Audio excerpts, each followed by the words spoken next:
a land and buildings entry, and we're going to have a provision for depreciation entry. And again, if we have a look at the land and buildings account for 2010, here it is. We had revaluation reserve 108. We're going to put that on the opposite side and call it land and buildings 108. And we look at 2010 provision for depreciation account, and here we have 2010 provision for depreciation, and we had revaluation reserve 38,800 when we were setting that back to zero. So 38,800. Okay, that's it. Then the next revaluation occurred the very last part of the question. It was on the 1st of January 2011. And again, we'll have two entries. First of the 1st, 11, a land and buildings entry, and a provision for depreciation entry. So we're just taking those entries that we've already made. So land and buildings in 2011, revaluation reserve was 235,000. So 235,000. And the provision for depreciation, turn this over, it was revaluation reserve 14,300.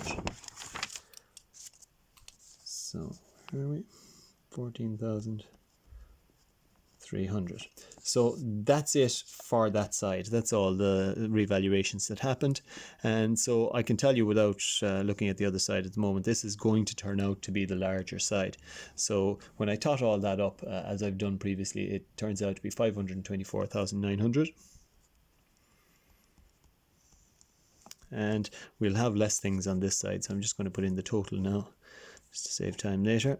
524,900 in the revaluation reserve account. Okay, so the next thing is to say we add stuff to the revaluation reserve account every time a revaluation happens. It happened in 2007, 2010, 2011. We take stuff out of the revaluation reserve. In fact, we take it out and then we put it into what's called the revenue reserve account only when we dispose of an asset that had previously been revalued. So it can only happen when we have a disposal. And in this question, again, we see we have two disposals, sold land, sold buildings. So we'll have two entries going in here because of those disposals, and then we'll have our balance carried down as usual, because we do balance it in the end. Even though we didn't balance it after every year, we are going to balance it after all of our entries have been put in.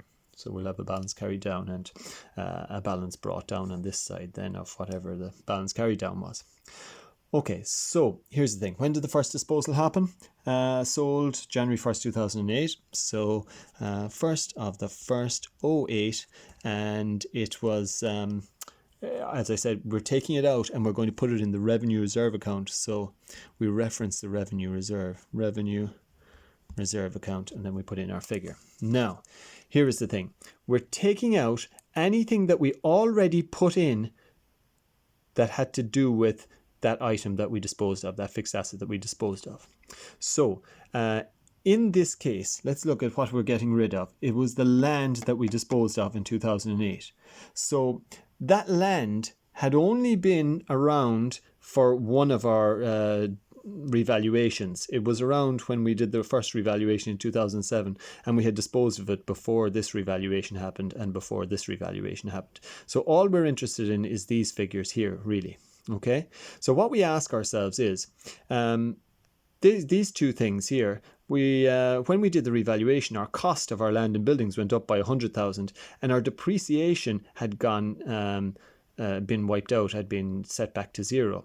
So this depreciation, though, has nothing to do with the land we disposed of, because we don't dispose of land.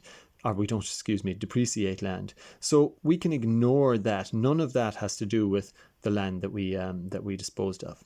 The 100,000, though, some of that has got to do with the land. So if we see where it comes from,